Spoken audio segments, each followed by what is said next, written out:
I get asked all the time what extension I'm using to get this console log situation, where I can hit one keyboard shortcut and suddenly get a whole readout of whatever that variable happens to be.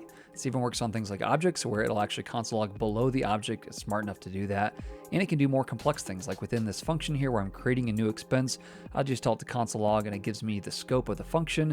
It gives me the actual variable that I'm scoping, or console logging in this case, this object. This is all done with something called Turbo Console Log. It's free, easy to get going with in VS Code, and you can even adjust the settings slightly. So if I open up the extension settings, you see that not only can I decide on things like semicolons and how I want the delimiter to look, but I can include the file name if I want, or insert empty lines before or after the log message. Lots of other things. By default, it's just Control, Option, and L whenever you've selected a variable, and you've got a great console log without any work.